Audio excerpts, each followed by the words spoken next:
The woman sitting alone on the church steps had eyes like smoke and a scar that ran from her temple to her jaw, and everyone in Empire City, Nevada, knew better than to speak to her in the summer of 1878. Fiona Dawson had arrived 3 months earlier on the noon stage, carrying nothing but a worn carpetbag and secrets that hung around her like a shroud. The whispers started before she even stepped foot on Main Street. A woman traveling alone, no husband, no family, no explanation. Within a week, the rumors had twisted into something darker. Some said she had killed a man back east. Others claimed she was running from the law. The preacher's wife swore she had seen the devil's mark on Fiona's hand, though she admitted she had never been close enough to truly see. The truth, as it often was, remained locked behind Fiona's silence. She rented a small room above the general store, paid her rent on time with money from sources unknown, and went about her days with her head held high and her mouth firmly shut. She did not explain herself. She did not apologize. She simply existed in a town that had already decided she did not belong. On this particular Sunday morning, the heat bore down on Empire City like a physical weight.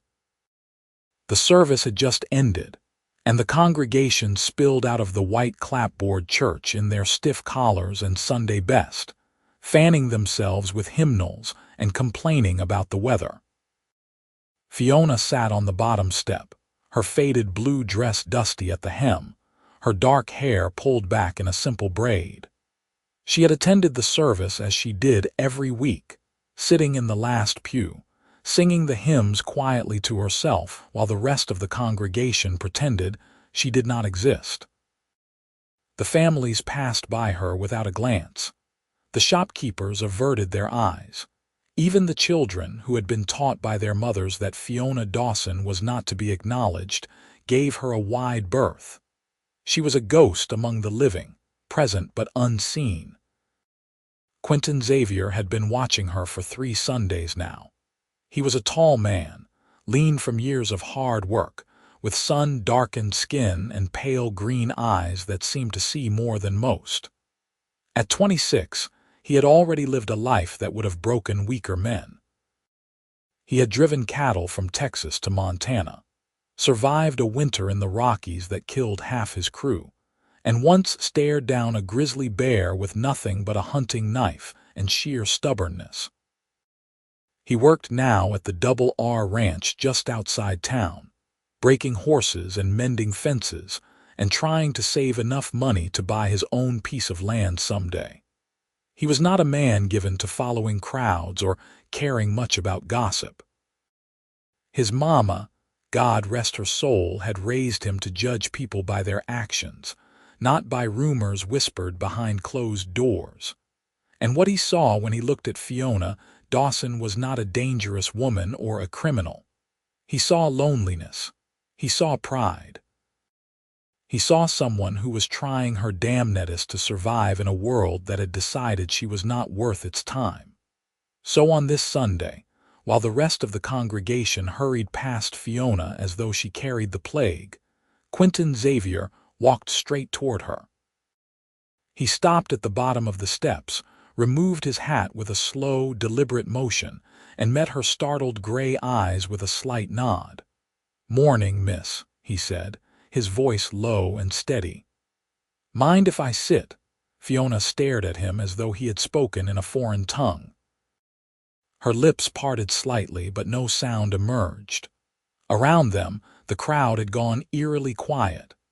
Quinton could feel the weight of 24 stares boring into his back, but he did not turn around. He kept his attention fixed on the woman before him, waiting for her answer. After a long moment, Fiona found her voice. It was softer than he expected, touched with an accent he could not quite place. "East Coast, maybe. Educated. You will regret it," she said simply. Not a warning, just a statement of fact. Quinton shrugged and sat down beside her anyway, settling his hat on his knee. "I have done plenty of things I have regretted, miss. Sitting next to a lady on a hot Sunday morning does not strike me as one of them. A flicker of something crossed Fiona's face. Surprise, maybe, or disbelief.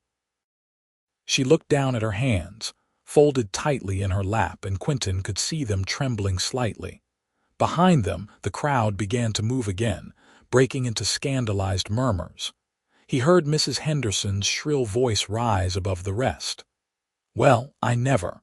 That Xavier boy has lost his mind." "Probably been out in the sun too long," someone else muttered. Quinton ignored them all. He stretched his legs out in front of him and tilted his face toward the sun, letting the heat soak into his skin. From the corner of his eye, he studied Fiona more closely. The scar on her face was old, years healed, but the story behind it must have been violent. Her dress, though clean, had been mended multiple times. Her shoes were worn thin at the soles. Whatever money she had, it was not much. "Hot today," he said conversationally, as though they were old friends catching up after church. "Heard tell it might reach 100 degrees by afternoon." Fiona did not respond immediately.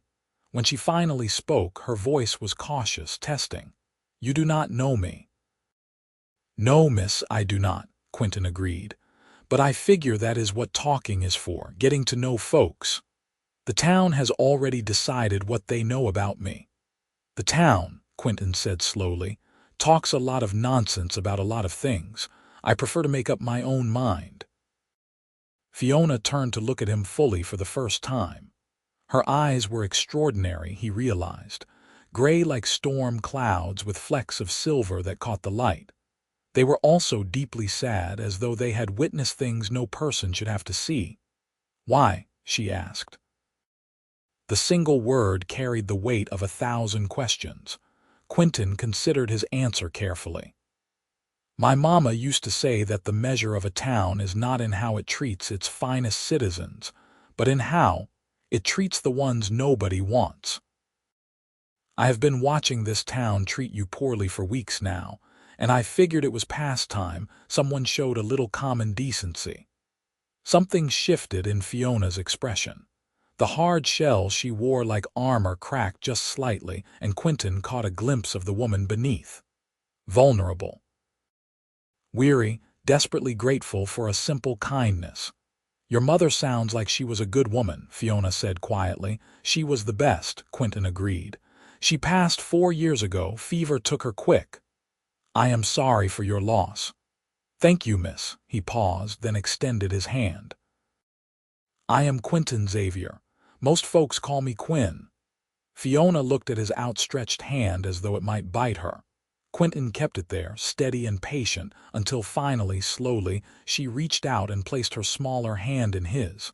Her grip was firmer than he expected. "Fiona Dawson," she said. "Pleasure to meet you properly, Miss Dawson."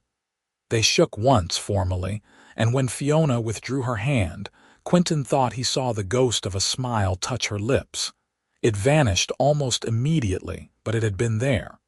Real and brief and beautiful. "You should know," Fiona said, her voice dropping lower, "that by sitting with me you have just made yourself an outcast as well. The town will not forget this." Quinton settled his hat back on his head and stood, offering her his hand to help her up. "Then I suppose we outcasts should stick together." Fiona hesitated for only a moment before accepting his help. She rose to her feet with surprising grace, brushing the dust from her skirt. Standing beside him, she barely reached his shoulder. She was smaller than she appeared when sitting, almost delicate, which made her solitary defiance all the more remarkable. "Would you allow me to walk you home, Miss Dawson?" Quinton asked. Fiona studied him with those storm cloud eyes, searching for mockery or ulterior motives. Whatever she saw must have satisfied her, because she gave a small nod. "Very well, Mr. Xavier. Quinn," he corrected gently. "Just Quinn. Then you must call me Fiona." They walked together down Main Street, and if the entire town of Empire City watched them go with scandalized stares and furious whispers, Neither of them acknowledged it. Quinton kept his stride slow to match hers, and Fiona kept her chin up, her shoulders back, as though daring anyone to say something to her face. The general store stood at the corner of Main and 2nd, a 2-story building with a faded sign that read Hutchins Mercantile. The proprietor, Samuel Hutchins, was a sour-faced man who charged Fiona twice what he charged everyone else and made no secret of his distaste for his tenant. When they arrived at the external staircase that led up to Fiona's room, she stopped and turned to face Quinn. "Thank you," she said, and the simple words carried a weight of emotion that spoke to how rarely she had reason to say them. "You have been very kind." "It was nothing but basic human decency," Quinn replied, "which, I realize, makes it something rare around here."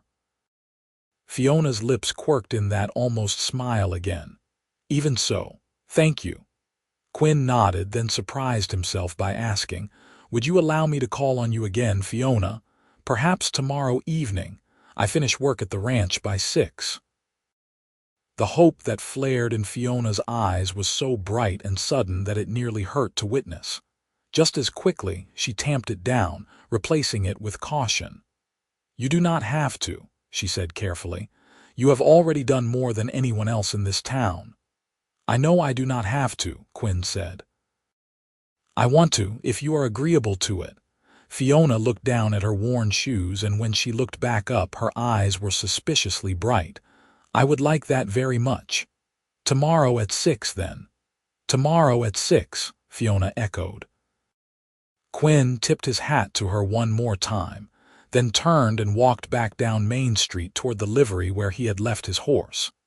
He could feel the eyes on him, could hear the whispers starting up again like a swarm of angry bees. Let them talk. He had never been particularly concerned with the opinions of gossips and busybodies. What concerned him now was the woman he had just left standing at the bottom of those stairs. There was a story there, a history written in scars and silence. And for reasons he could not fully explain, Quinn found himself wanting to know every chapter. That evening, as Quinn sat in the bunkhouse at the Double R Ranch, his fellow ranch hands wasted no time in ribbing him about his Sunday morning choice. "You really sat with that Dawson woman?" Jake Morrison asked, his weathered face split in a disbelieving grin. "Right there in front of God and everybody." "I did," Quinn confirmed, not looking up from the bridle he was mending. "You know what they say about her, right?" Tommy Reed chimed in. He was young, barely 20, and prone to believing every rumor he heard. That she murdered her husband back in Boston and fled west to escape the law. "I heard it was Philadelphia," Jake corrected, "and that she did not just murder him, she poisoned his whole family." Quinn set down the bridle and looked up at them with an expression that made both men fall silent. "Funny," he said mildly, "how the story changes depending on who is telling it. Last week, I heard she was a Confederate spy. Week before that, she supposedly robbed a train.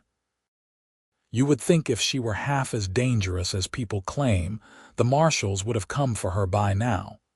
Jake had the grace to look sheepish. "Well, maybe the stories are exaggerated." "Maybe," Quinn said, picking up his work again. "The stories are complete hogwash, and the truth is simply that she is a woman who came west for reasons that are none of our damn business. And this town has decided to make her life hell because it has nothing better to do." Tommy opened his mouth to argue, then thought better of it. The men of the Double R Ranch had learned quickly that Quinton Xavier, for all his easy demeanor, was not a man to be pushed. He had a steel core that showed itself rarely but unmistakably. The next evening, Quinn rode into town at 5:30. His horse freshly brushed and his own appearance tidied up as best he could manage. He had washed the dust from his face and hands, changed into a clean shirt, and even attempted to tame his unruly dark hair. He was not a vain man, but he wanted to make a good impression. Fiona was waiting for him at the bottom of the stairs, and the sight of her stopped Quinn in his tracks. She had changed into a different dress, this one a pale green that brought out the hints of emerald in her gray eyes. Her hair was still in a braid, but she had woven a ribbon through it.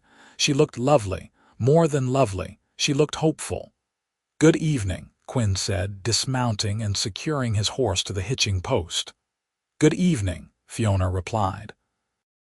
Her hands were clasped tightly in front of her, betraying her nervousness. "I thought we might take a walk," Quinn suggested.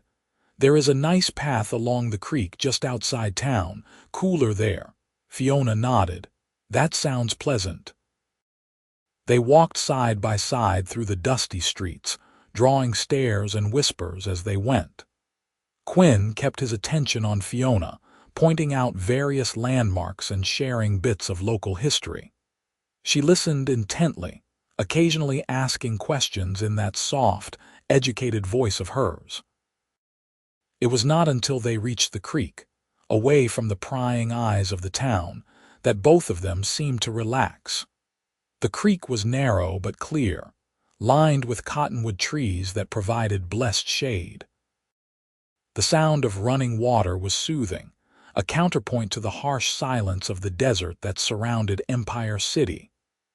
Quinn led Fiona to a flat rock near the water's edge, and they sat together, listening to the evening sounds of insects and birds.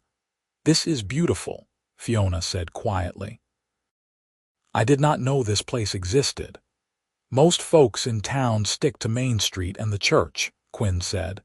"They miss out on the better parts." Fiona turned to look at him, her expression serious. "Why are you being kind to me, Quinn? And please do not tell me it is simply decency." "There is more to it than that."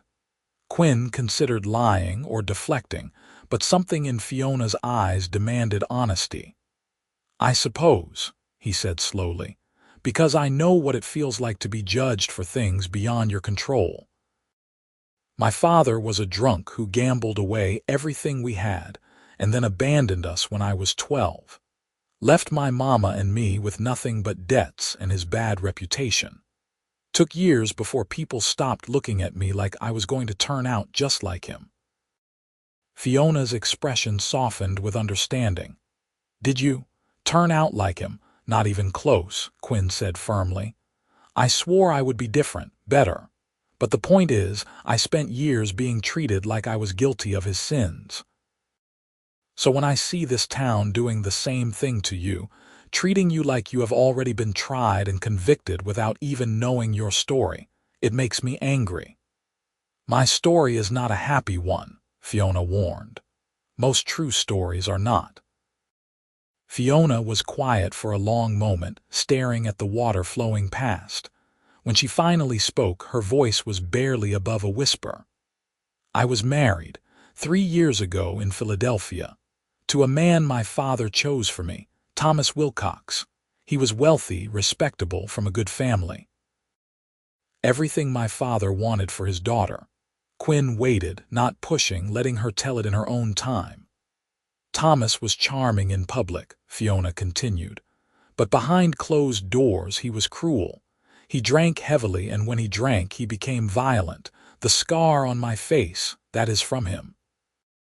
A glass decanter, thrown during one of his rages. Quinn's hands clenched into fists, but he kept his voice calm. "Did you tell anyone?" Fiona laughed, a bitter sound without humor. "I tried. I told my father. He said I must have provoked Thomas somehow, that it was my duty as a wife to bear such trials with grace. I told our pastor. He counseled me to pray harder and be more obedient. I told Thomas's mother. She called me a liar and said her son would never do such a thing. So no one helped you?" "No one," Fiona confirmed. "For 2 years I endured it. The beatings, the cruelty, the isolation. Thomas would not allow me to have friends or go anywhere without his permission. I was a prisoner in a beautiful house, wearing expensive dresses, and everyone thought I was so fortunate to have married so well." "What happened?" Quinn asked gently. Fiona took a shaky breath. One night, Thomas came home drunk as always. He had lost money at cards and he was in a rage. He hit me, worse than usual. I thought he was going to kill me, so I fought back.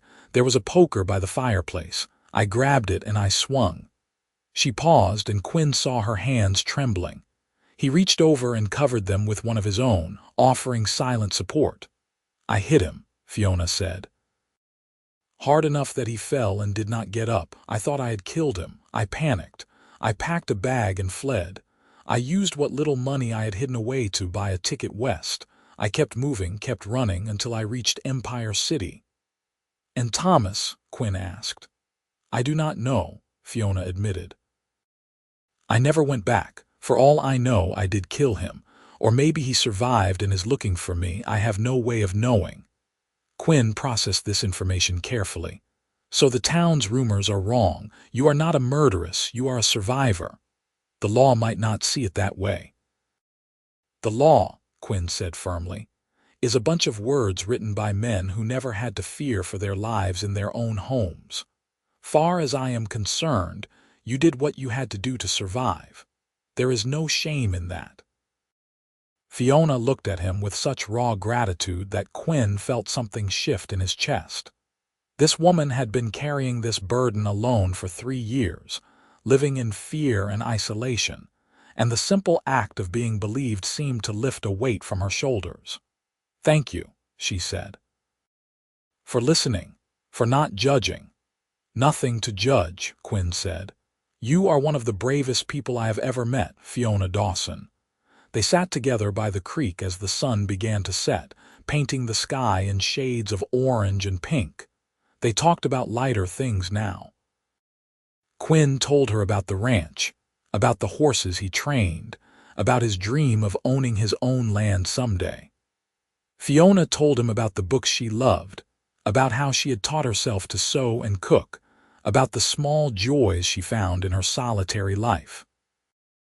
By the time Quinn walked her back to town, the stars were beginning to emerge in the darkening sky. At the bottom of her stairs, Fiona turned to him with a shy smile. Would you like to come to dinner tomorrow evening? She asked. It is not much, but I can cook a decent meal. I would be honored, Quinn said.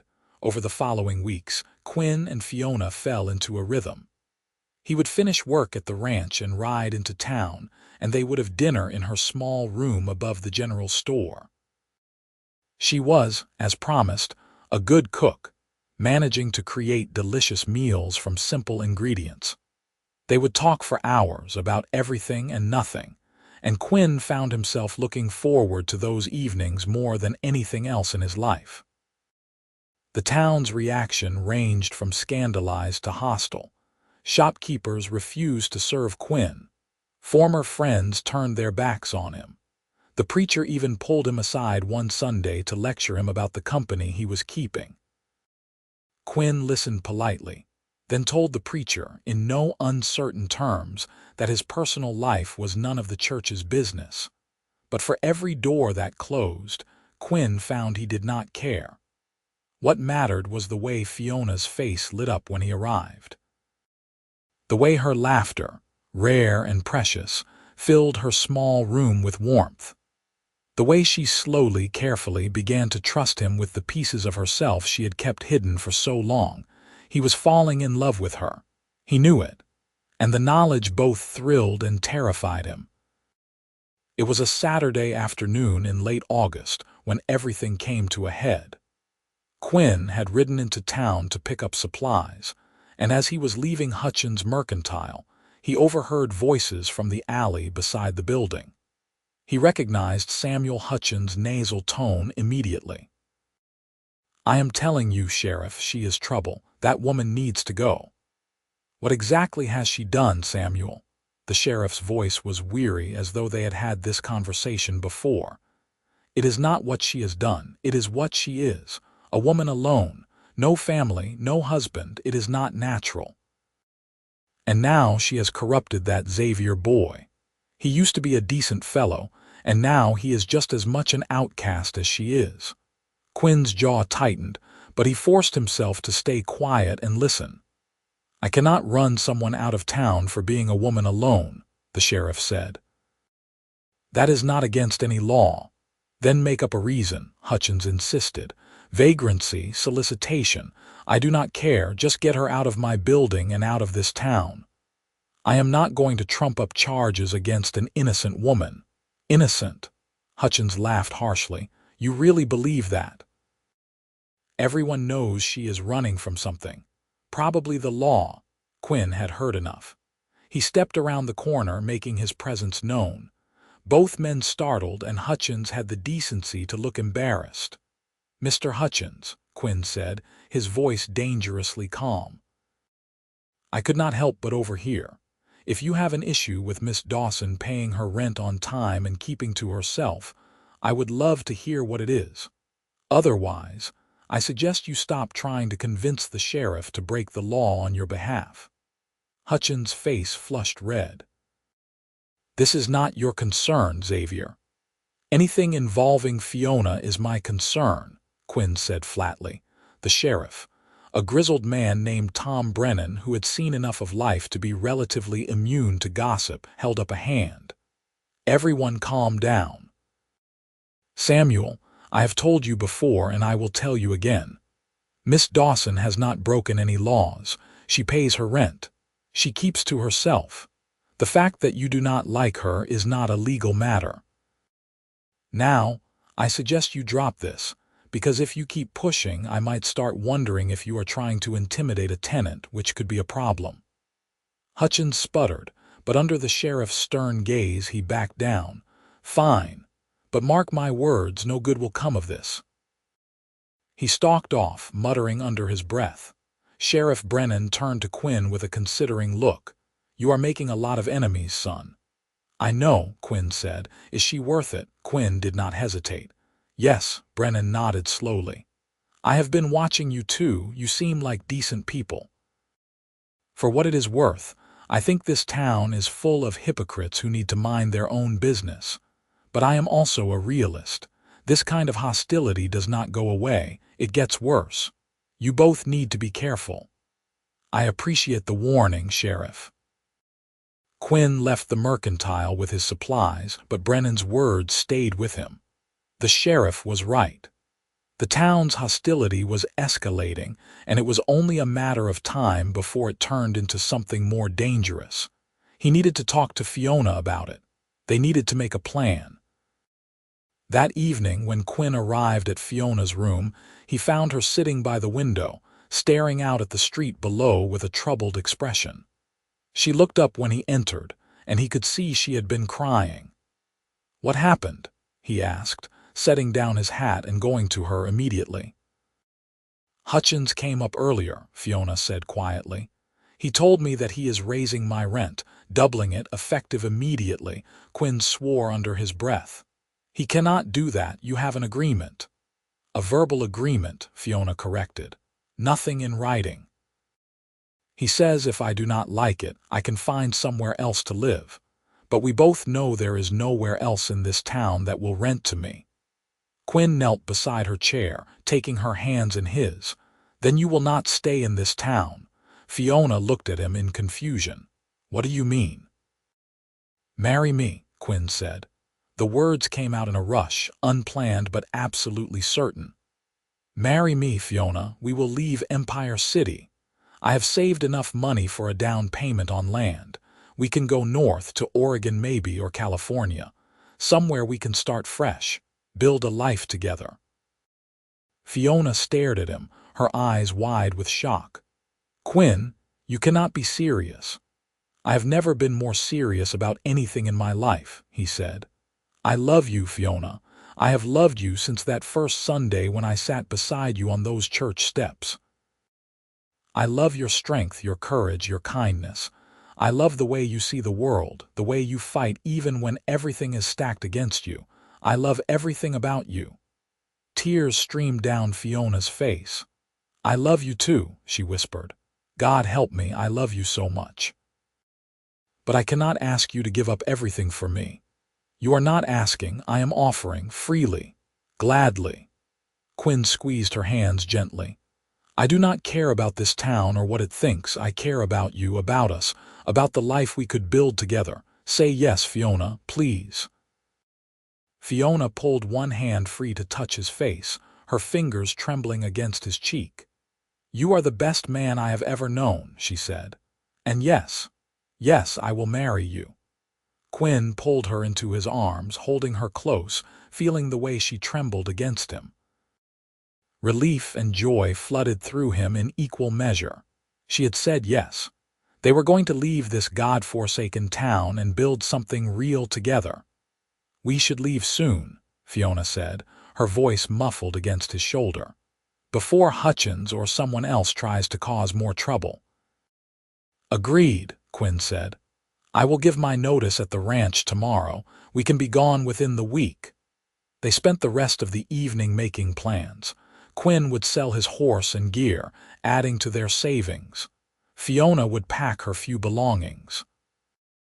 They would take the stage to California, where land was cheaper and the growing cities offered opportunities for those willing to work hard. They would get married as soon as they arrived, and then they would start their new life. For the first time in 3 years, Fiona allowed herself to hope. Really, truly hope. Not just for survival, but for happiness, for a future, for love. The next morning, Quinn rode out to the Double R Ranch and found the owner, Robert Reynolds, in the main house going over the books. Reynolds was a fair man, tough but honest, and he had always treated Quinn well. "I need to give my notice," Quinn said without preamble. Reynolds looked up, his weathered face registering surprise. "You are leaving? Why, you are one of my best hands." "Personal reasons," Quinn said. "I am getting married. We are heading to California to start fresh." Reynolds sat back in his chair, studying Quinn carefully. "This is about that Dawson woman, is not it?" "Her name is Fiona," Quinn said, a warning edge to his voice. "And yes, it is. You know what people are saying about her." "I know what she has told me about herself, and that is all that matters." Reynolds was quiet for a moment, then nodded. "Fair enough. When are you leaving?" "End of the week, if that suits you." "It will have to," Reynolds said. He stood and extended his hand. "You have been a good worker, Xavier. Reliable and honest. I am sorry to see you go, but I understand. Sometimes a man has to follow his heart, consequences be damned." Quinn shook his hand firmly. "Thank you, sir. I appreciate that." The rest of the week passed in a blur of preparation. Quinn sold his horse to a rancher from a neighboring county, getting a fair price. He gathered his wages from Reynolds and his few belongings from the bunkhouse. The other ranch hands, to their credit, wished him well, even if they thought he was crazy. Fiona, meanwhile, carefully packed her carpetbag with her clothes and the few possessions she treasured. She said goodbye to the small room that had been her refuge, feeling no regret at leaving it behind. She would miss the creek where she and Quinn had spent so many evenings, but everything else about Empire City could burn for all she cared. On their last night in town, Quinn and Fiona met at the creek one final time. The moon was nearly full, casting silver light across the water. They sat close together on their favorite rock, Quinn's arm around Fiona's shoulders, her head resting against his chest. "Are you scared?" Quinn asked quietly. "Terrified," Fiona admitted, "but also excited. For the first time in so long, I feel like I have a future to look forward to." "We will make it work," Quinn promised. "Whatever comes, we will face it together." Fiona tilted her face up to look at him, and in the moonlight her eyes were luminous. "Kiss me, Quinn." He did, tenderly at first, then with growing passion. It was their first real kiss, and it tasted of promise and hope and new beginnings. When they finally pulled apart, both were breathless. "I cannot wait to be your wife," Fiona whispered, "and I cannot wait to be your husband." They left on the morning stage 2 days later. The coach was cramped and uncomfortable, but neither of them cared. They were together and they were free. Empire City disappeared behind them in a cloud of dust, and with it, all the judgment and cruelty they had endured. The journey to California took 2 weeks, traveling through Nevada and into the Sierra Nevada mountains. They stayed in roadside inns and small towns, introducing themselves as husband and wife to avoid any questions. Quinn was protective and attentive, and Fiona found herself falling more in love with him with each passing day. They arrived in Sacramento in mid-September, when the heat of summer was just beginning to fade. The city was bustling and growing, full of people from all over the world seeking their fortunes. It was the perfect place to disappear, to become just 2 more faces in the crowd. Their first stop was the courthouse, where they obtained a marriage license. They were married that same afternoon by a judge who asked no questions and offered bland congratulations. It was not a romantic ceremony by any stretch, but when Quinn slipped a simple gold band onto Fiona's finger and kissed her as his wife, it was the happiest moment of her life. They found a small house to rent on the outskirts of the city, a modest place with 2 rooms and a vegetable garden out back. It was not much, but it was theirs. Quinn found work almost immediately at a local stable, training and caring for horses. The owner, a German immigrant named Hans Becker, cared only about Quinn's skill with animals, not his past or where he came from. Fiona, meanwhile, discovered she had a talent for sewing. She began taking in mending and alterations, and soon word spread about the quality of her work. Within a month, she had more business than she could handle. Women came to her with dresses to alter, shirts to mend, curtains to hem. They paid well, and Fiona carefully saved every penny. Life in Sacramento was everything Empire City had not been. Their neighbors were friendly but minded their own business. No one gossiped about them or treated them like pariahs. They were simply Quinn and Fiona Xavier, a young married couple working hard to build a life. It was gloriously, wonderfully ordinary. At night, they would lie together in their small bed, wrapped in each other's arms, and talk about their dreams. Quinn still wanted his own piece of land, a ranch where he could raise horses. Fiona wanted children someday, a family to fill the house with laughter and love. They were patient, knowing that good things took time, but they were also content with what they had. The first winter brought rain and cold, but their little house stayed warm. Quinn added a fireplace, and Fiona sewed thick curtains to keep out the drafts. They celebrated Christmas quietly, exchanging small handmade gifts. Quinn carved Fiona a wooden box for her sewing supplies. She made him a shirt from fabric she had saved up for, stitching his initials into the collar. Spring arrived with wildflowers and sunshine, and with it, wonderful news. Fiona was pregnant. Quinn was overjoyed, though also terrified. They were still scraping by, saving every penny they could. Could they afford a child? What if something went wrong? What if he was not a good father? Fiona calmed his fears with her steady presence. "We will manage," she said firmly. "We have faced worse and survived. A baby is a blessing, Quinn, our blessing." She was right, of course. They made do, preparing their home for the new arrival. Quinn built a cradle from scrap wood, sanding it smooth and painting it white. Fiona sewed tiny clothes and blankets, her hands working with practiced efficiency even as her belly grew round. In November of 1879, after a long and difficult labor, Fiona gave birth to a healthy baby boy. They named him Samuel Robert Xavier, after Quinn's grandfather and the ranch owner who had treated Quinn fairly. Samuel had his father's green eyes and his mother's dark hair, and he was perfect in every way. Quinn held his son for the first time with hands that shook from emotion. He looked at this tiny, helpless creature and felt a surge of fierce, protective love unlike anything he had ever experienced. "I will give you a better life than I had," he whispered to Samuel. I swear it. Fiona, exhausted but radiant, smiled at the sight of her husband and son together. This was her family. Her real family. Not bound by obligation or social expectation, but by love and choice and commitment.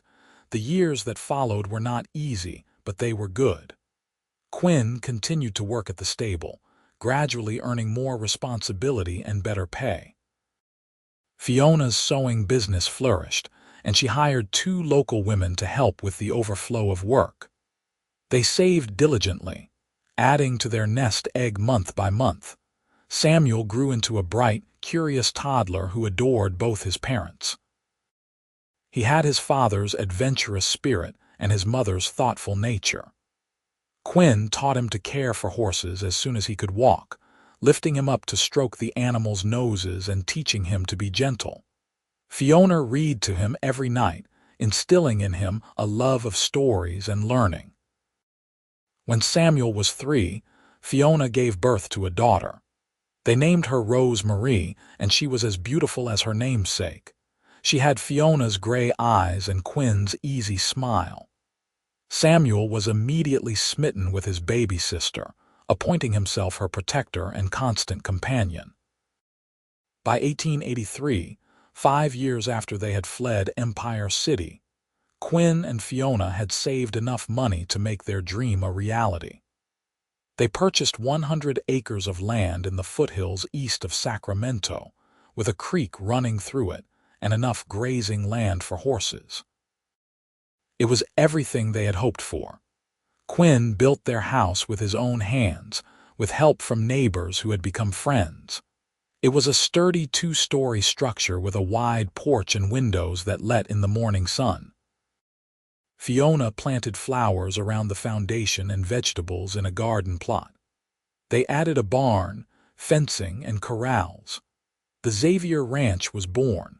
Quinn started with just a handful of horses, buying young stock cheap and training them to sell at a profit. His reputation for patience and skill spread quickly. Ranchers and farmers came from miles around to buy horses from Quinton Xavier, knowing they would get an animal that was well-trained and reliable. Fiona continued her sewing business from home, converting one of the upstairs rooms into a bright workspace. She employed 3 women now, and together they produced everything from everyday clothes to fancy dresses for Sacramento's growing upper class.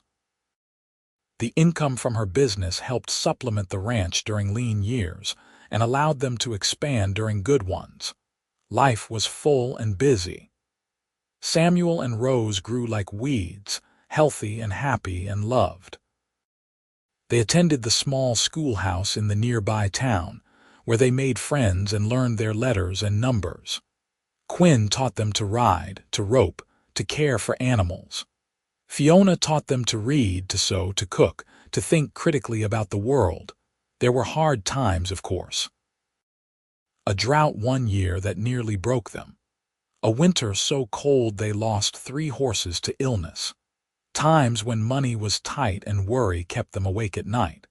But they faced every challenge together, and their love for each other never wavered.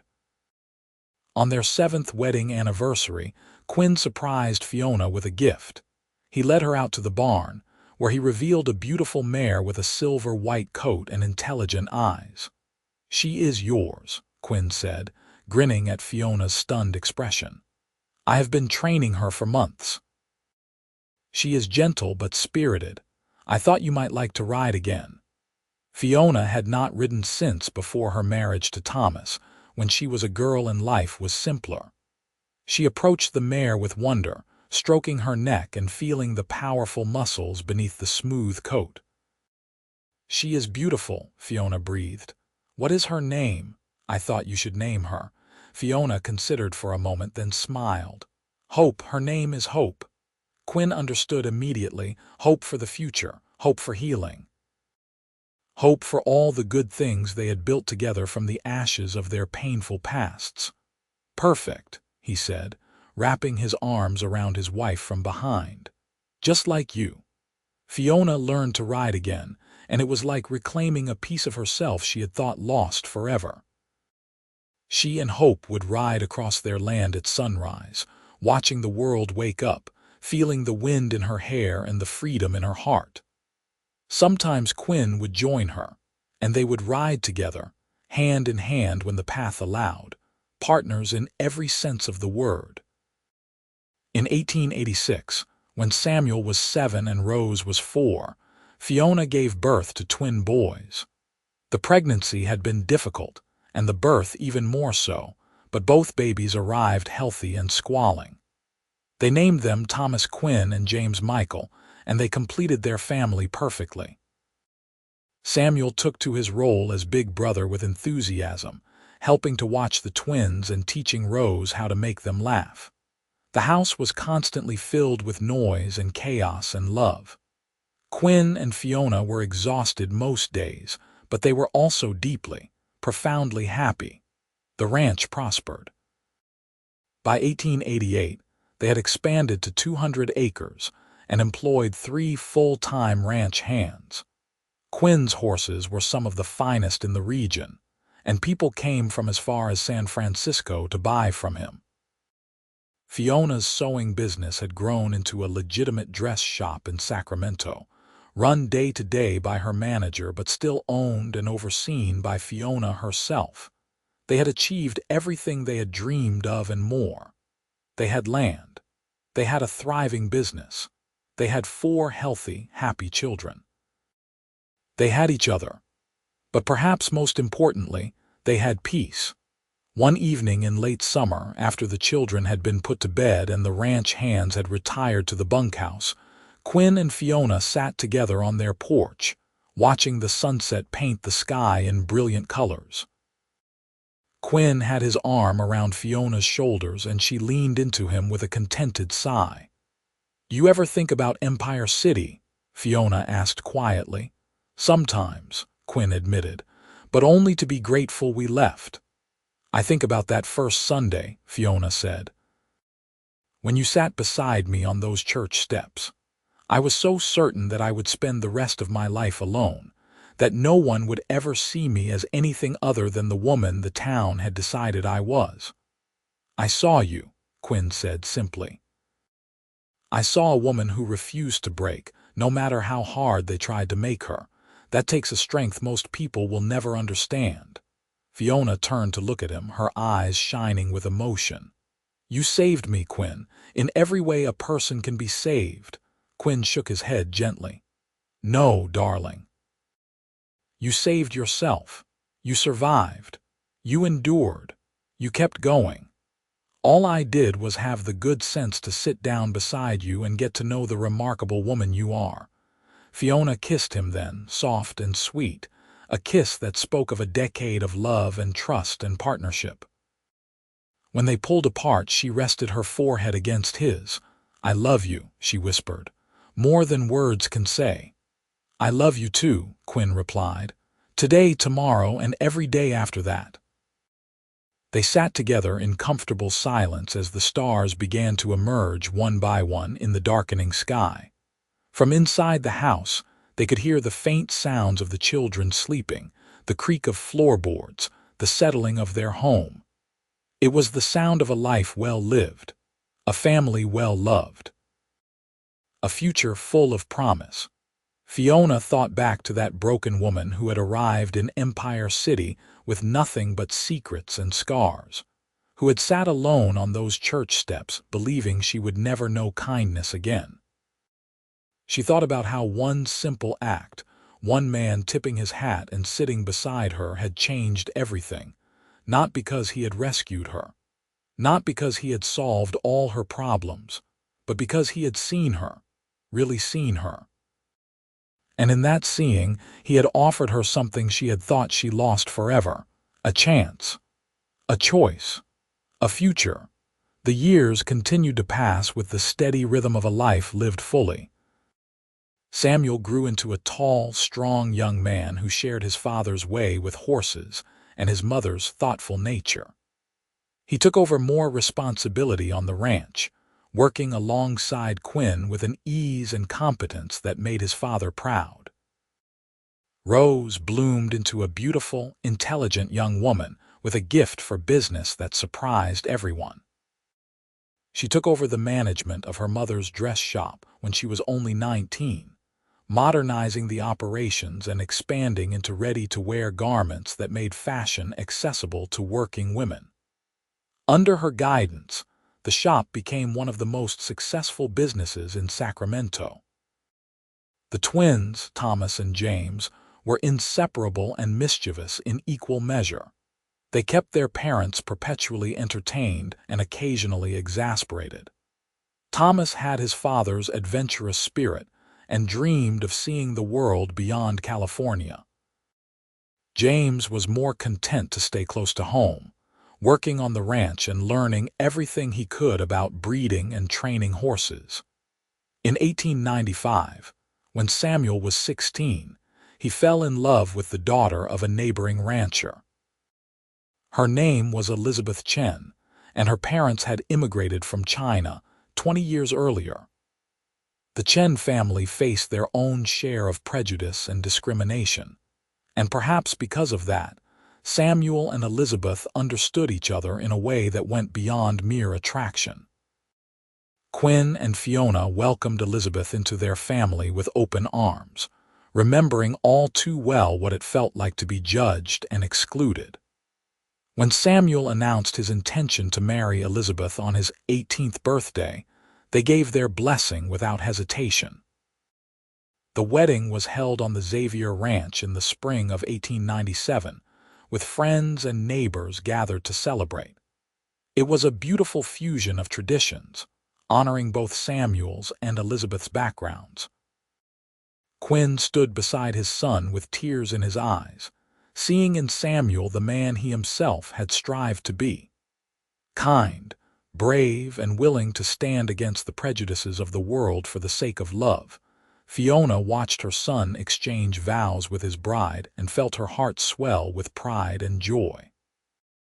This was what they had built. Not just a ranch or a business, but a family that valued love over tradition, kindness over conformity, and acceptance over judgment. By the turn of the century, the Xavier Ranch had become an institution in the region. Quinn's reputation as a horse trainer was legendary, and people came from across California and beyond to purchase his animals.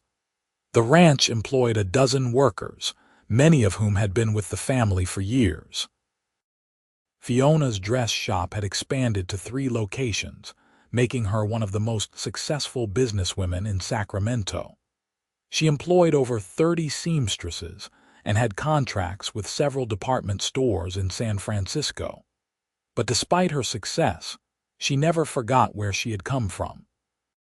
She made a point of hiring women who needed a second chance, women who had been overlooked or discarded by society. She paid fair wages and provided good working conditions, creating a business that was as ethical as it was profitable. Samuel and Elizabeth built a house on the edge of the Xavier property and started their own family. Their first child, a daughter they named Fiona in honor of her grandmother, arrived in 1898. 2 more children followed in quick succession, and the Xavier Ranch echoed once again with the laughter of children. Rose married at 23 to a lawyer named David Foster, a good man who supported her business ambitions and treated her as an equal partner.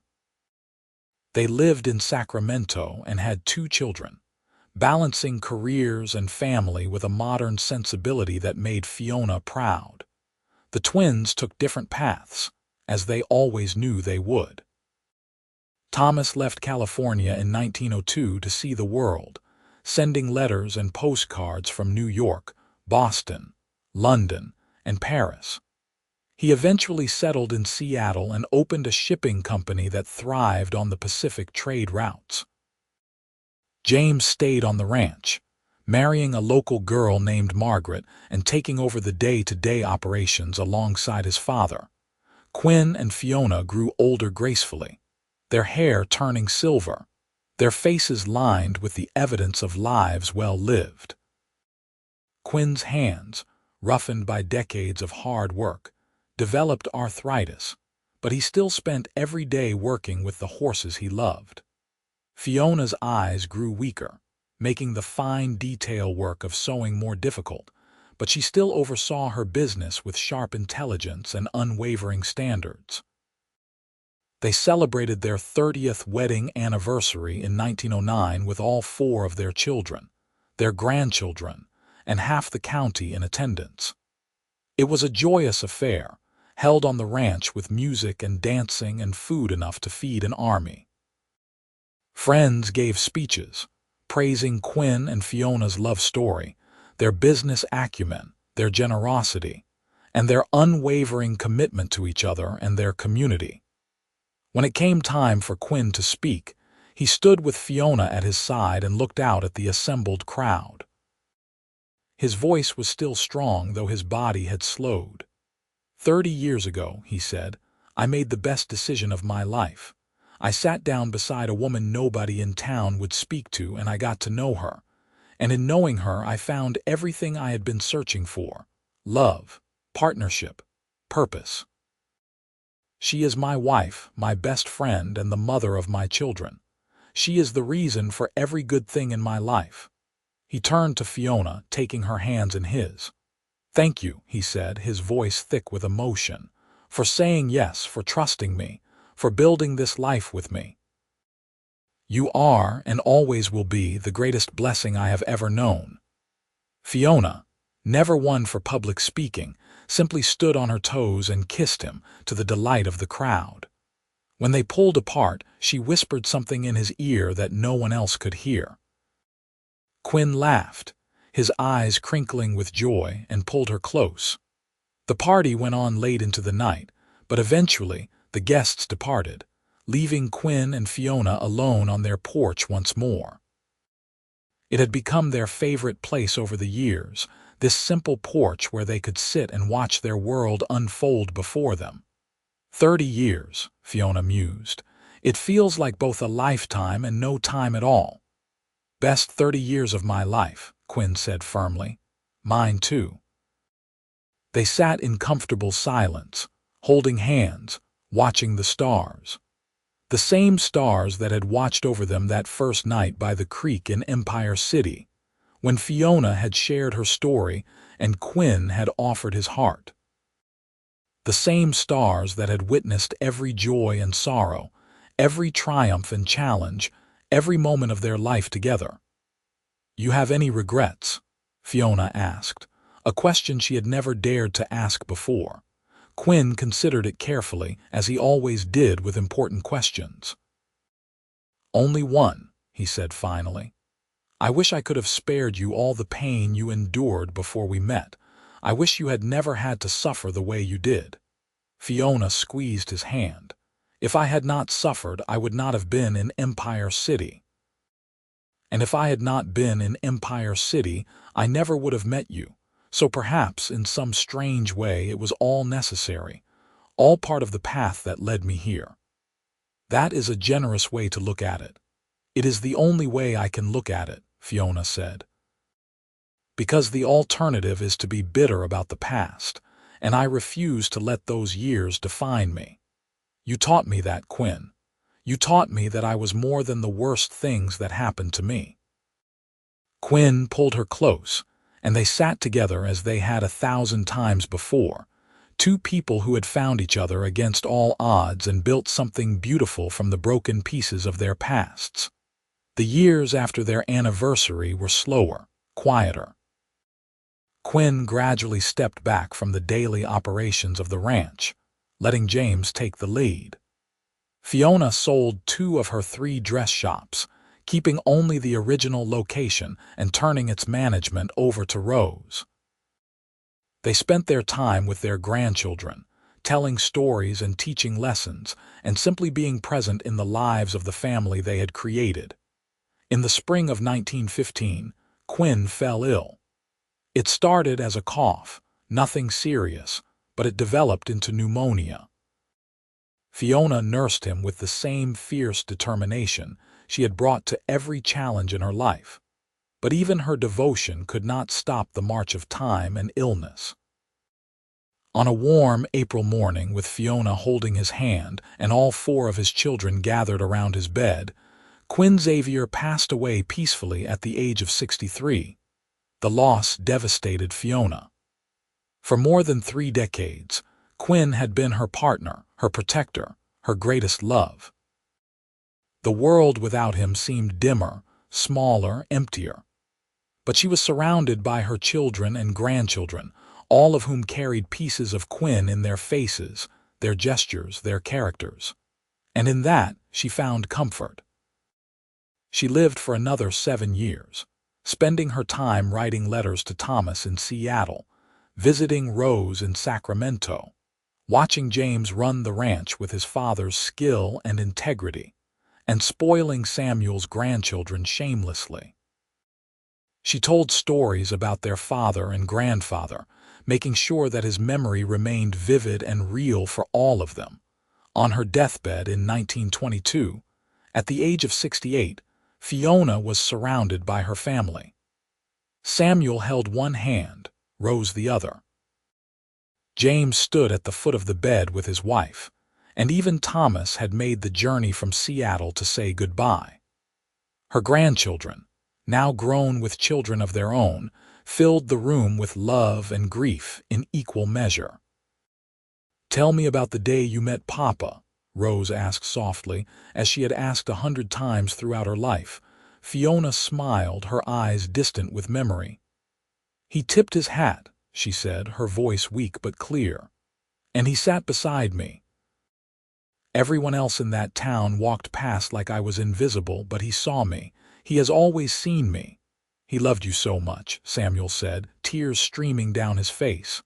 "I know," Fiona whispered, "and I loved him, more than life itself. I am ready to see him again." Those were her last words. Fiona Dawson Xavier closed her eyes with a smile on her face and slipped away peacefully, going to join the man who had changed her life with one simple act of kindness so many years before. They buried her beside Quinn on a hill overlooking the ranch they had built together.